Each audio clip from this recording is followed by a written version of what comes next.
Hi, everyone. I'm Aaron Brooks from the ISBA Committee on Legal Technology, and we're continuing our discussion about eFileIL and the new expanded remote access policy that became effective on March 1st.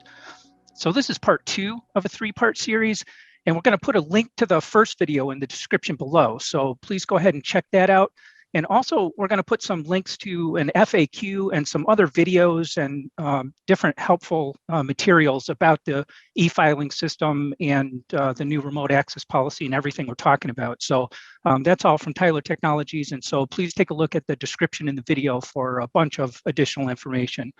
So with me again is Trent Bush, and he's also from the ISBA Committee on Legal Technology. And I've also got Phillip Vaden and Chayce Adams from Tyler Technologies, who is the platform provider. So welcome back, everyone. Hi, thank you for having us. So in this video, I think we're going to really dig into the nuts and bolts of how to get documents out of the reSearchIL system. And Chayce, could you set up a demo and maybe kind of just start walking us through this? Absolutely, I most certainly can. So, are you all able to see what I'm looking at here? We can. Fantastic. So just to start, we're going to start very simple, and we're going to cover how to actually get to the website. So, of course, there's the age-old, just type in the URL. So it's going to be researchil.tylerhost.net. Or we've actually created a very useful shortcut to get to both our e-filing and research sites, which is going to be filenow.me. When you go to filenow.me, it's a lot easier to remember, and it takes you to these eSolutions quick links. You can either select eFile and Serve or Research. In this case, we're going to select Research. It'll give you a list of all of the locations research is currently available in, and for you, you would select Illinois. So once you reach this page, we do have a couple of options up at the top right. So if you have any concerns how to get access, you can select that. FAQs are linked below. And if you've never e-filed before, you've never touched the research site before, then you can select register. However, if you have e-filed previously on eFileIL, then you can actually click on sign in, and you are able to use the same login credentials that you use for eFile on the reSearchIL site. So I'm going to go ahead and sign in with my credentials here. All right, so once this loads, it's going to take you to a dashboard, and you have 2 options as an attorney. You can either search or you can view your cases. At this point, I'm more than happy to invite the others to chime in on this. So you should be able to see all of the cases that you have accessible to you as an attorney on this My Cases section, or on the square here. And this should include all of the cases that you are an attorney of record on.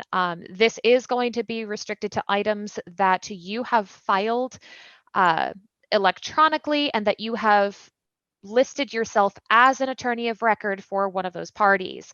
That filing does have to be accepted in eFileIL before that case will be made available to you on research. Chayce, if I could just jump in there super quick. This is Trent Bush.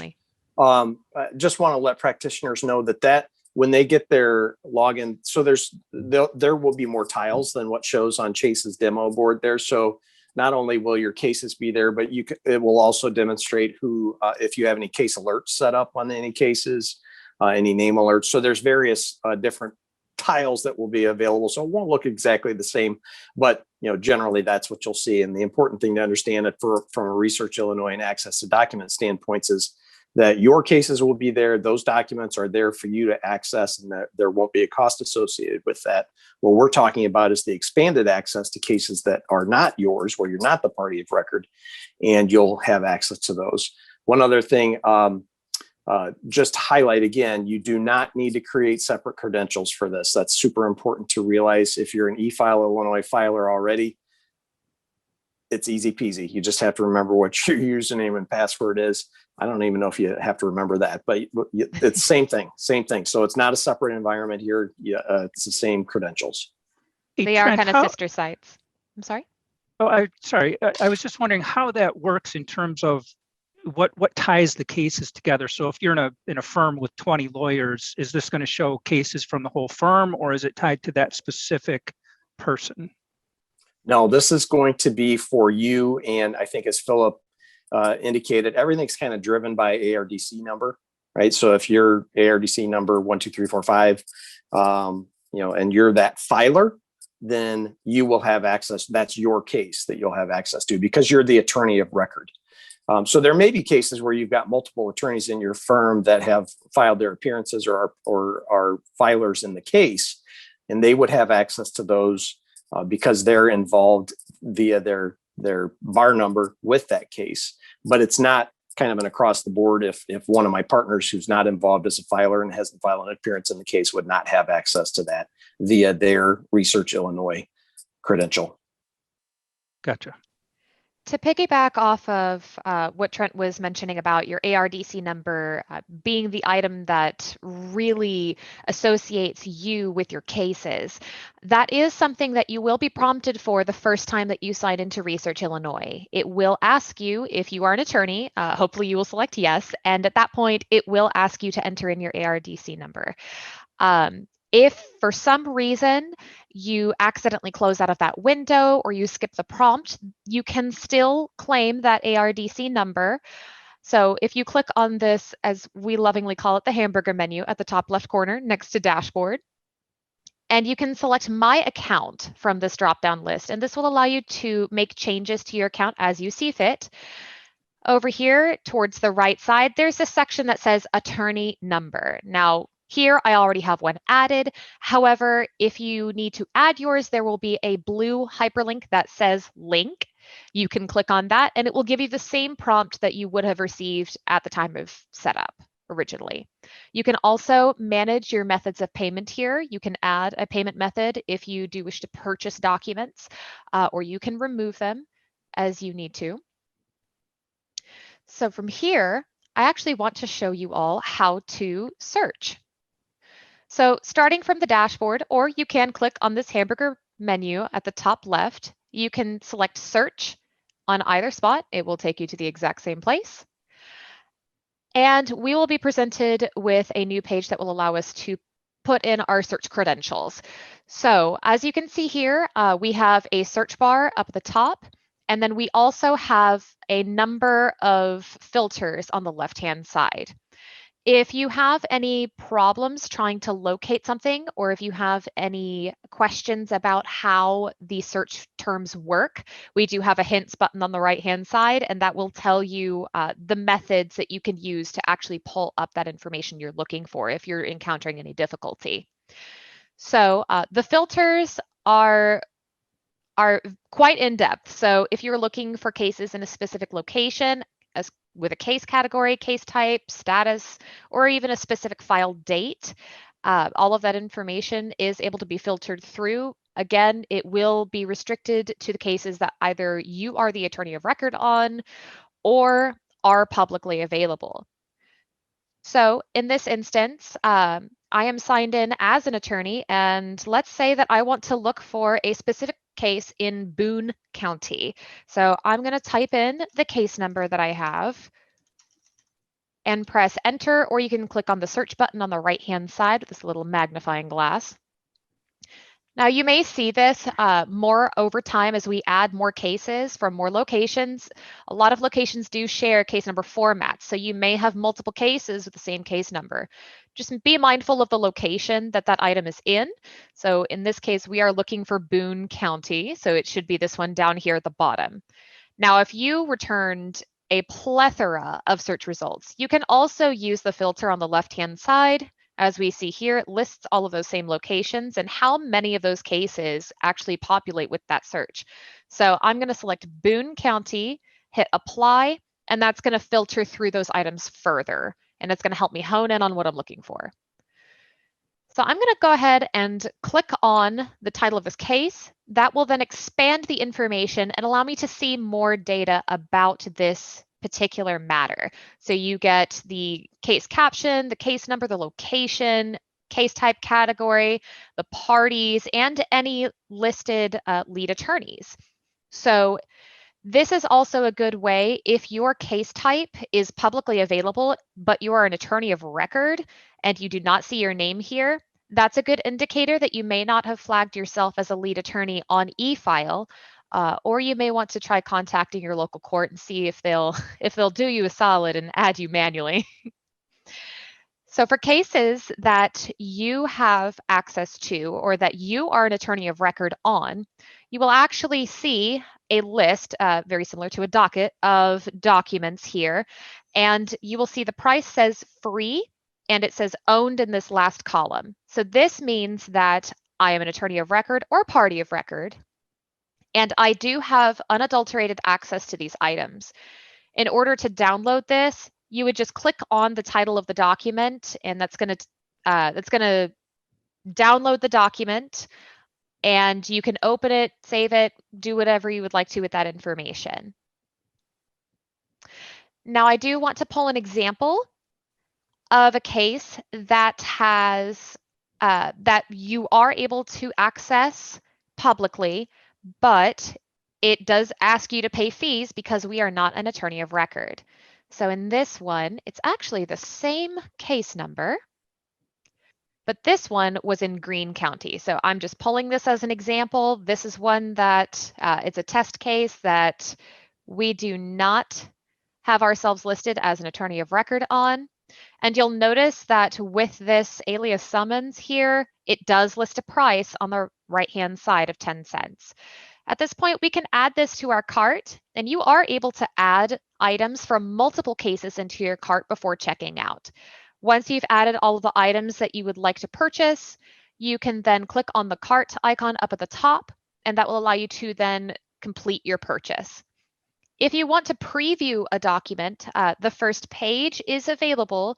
However, it will be watermarked, so we do ask that you pay for that information if you're looking for a copy. And it's not a particularly high resolution item, so if you do try to print it out in 8.5 by 11, it's probably not going to be legible. So you will need to purchase those items in order for you to actually obtain a copy. And I do want to step in for just a second, Chayce, and just reiterate something that Trent mentioned on the last video, on the first video. And the document revenue does go to the clerk's office. So that 10 cents a page with a $3 max, which mirrors Pacer, that money is going to make it back to the custodian of record and make sure that their office receives those funds. And those funds help support things like any additional servers that need to be stood up to support the integration to make the site possible. So while I know free documents would be great across the board, that money is being spent on the infrastructure that makes the site possible. And one other thing on that, Phillip, this is Trent. We talked a little bit in the first segment about our privacy concerns and our competing privacy concerns with the right of public access to court documents and the sensitive information that may be there. The cost plays an important barrier to protecting that information too, that you really have to invest in the information, even though it's not a significant cost to be able to have access to it. That's great. And then Chayce, one thing I'll ask you to do just to show how research resizes, if you don't mind just zooming into the screen a little bit, we'll show everyone how the site resizes so that it fits nicely on your laptop, desktop, on your tablet. It looks really great. You can also even use the site and access the site on your phone and review documents that way as well. Sorry, Chayce, I'll let you jump back. Oh, no, not a problem at all. Thank you very much for chiming in. All right, the last thing I do want to cover is the cases that appear as hidden. So if you are on research and you're looking for an item that is not available due to the remote access policy rules, then there are two ways that you may see that come up or come into play, rather. So the first is that the case that you're looking for may not come up in the search at all. If that's the case, then, no pun intended, but if that's the case, then that usually means that it does not fall under the remote access policy guidelines for you to be able to access that information. Now, the other way that you may see this come into play is if you search for a case, which I'm going to go ahead and use in my example here. So I have a test case here in Bond County. It's an eminent domain. I'm going to go ahead and click on this item. So this case, for all intents and purposes, is publicly available. I can search it. I can click on it. However, when I scroll down, these specific filings are hidden. Now, whether or not a document is hidden is really going to be subject to the remote access policy. It may also be up to your local court. There may be very specific reasons why they have hidden those items. So just double check. If you need copies of these items, you will likely need to go through more traditional methods to acquire them. But this is another way that you would see that remote access policy affect some of your searches, is with specific documents or specific types of filings. They may not be disclosed to the public. All right. Yeah, this is interesting. So the data that we're seeing here, I know it's test data, but if this were live, is it fair to say that sort of the underlying repository is kind of common? So the eFileIL and the reSearchIL are sort of front ends to a back end repository, and it's all the same. Is that right? Exactly.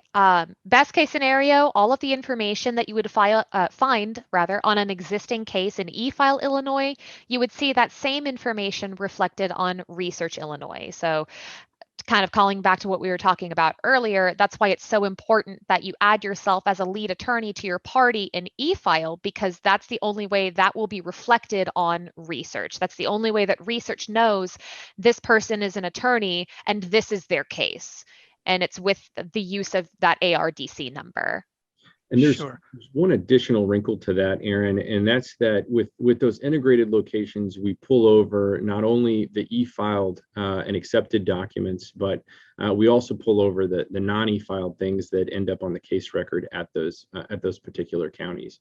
Now, within that system, those documents could have security on them that will prevent them from being shown in research, but we'll get that event notification, that filing notification on the docket, along with the document ID there. So we'll have it if at any point in time in the future those particular documents with heightened security become accessible to, say, the attorney of record, then we would be able to accommodate that like we do in some of our other jurisdictions. Gotcha. And so any document that gets e-filed through the eFileIL system will be available in the reSearchIL system. And then plus you'll also get documents that weren't e-filed, but they're part of an integrated court system. And so the kind of the missing link is those courts that are not yet integrated. Is that fair? That's fair. And one additional caveat on that, though, is that the documents are public and they're attached to a filing code that's part of the state standards. So if it kind of clears all of those hurdles, and again, this is the balance, right, between allowing access to these things remotely and also maintaining security. So we're kind of in that crawl, walk, run phase. We're in the walk phase at this point. In July of 2022, we will get to the run phase, but there are several security measures we need to get past in order to make sure that the stuff that's being shown is okay to show to the public. So does anybody have a sense of what are the major confusions out there? I know we have an FAQ that we're going to post down in the video links, but what do you find are people calling and saying, I can't make this work, or I don't understand this? Is there any major issue that we could just clear up right here and right now? I would say that most of the issues that we run into in support when we're taking calls from attorneys who are actively using the site, the most common one that we get is, why don't I have anything in my cases? And that's a lot of what we're addressing here today, is really just kind of honing in on the reasons why you would or would not see those cases appear on the site and what's going to be made accessible to you in the future. So we do anticipate that you will have significantly more of your cases available to you. And you're always welcome to contact support. We can always double check that information for you. We can make sure that your account is set up correctly, if your ARDC number is attached to the account you're signed in with.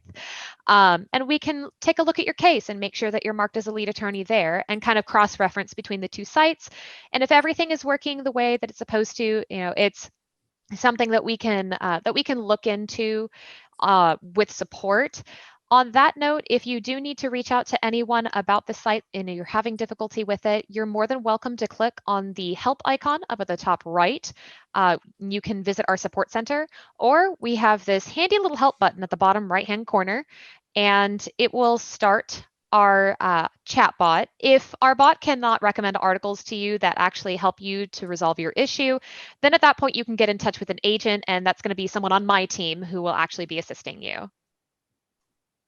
Excellent. Aaron, I think it's also important to remember that we're really this whole world of e-filing for Illinois started across the board on January 1st of 2018, which we talked a little bit about in the first segment. So it's not like we don't have our cases from the 1890s moving forward in this environment yet. We've got a pretty small sample size, so you may have some cases. Now, obviously, your new case is filed after January 1st of 2018. That's one thing, but we're operating under a small sample size and a lot of different systems that are trying to integrate together. So there may be valid reasons why you're not seeing things, and there may be some technical reasons why you're not seeing things that can be overcome, whether it be by putting in a support ticket or by future upgrades to the system. So don't give up if you can't get everything right now. Is the message I guess I would give people and filers and folks looking for information. If you meet all the qualifications, get through all the filters that you should be seeing the information, we're moving in that direction. Sure, and I think that's come up a couple of times in these videos that the roadmap for this project in the immediate future extends all the way to July of 2022. So this is definitely a work in progress, but it's a lot of work that's been done. So it's very, very, very interesting. Well, thanks everybody. We're going to do at least one more of these videos, and I think in the next one we're going to talk about stuff like that. What's the road ahead? How is this thing going to evolve? What are the immediate next things, and what's the forward-looking vision for this entire project? And in the meantime, please check out the first video if you didn't watch it. Look at the FAQs and all the links from Tyler Technologies down in the description of the video. And if you have any questions that we didn't answer, go ahead and throw them in the comments to the video, and we'll try to answer them that way. So thanks again for watching. We'll see you in the next video.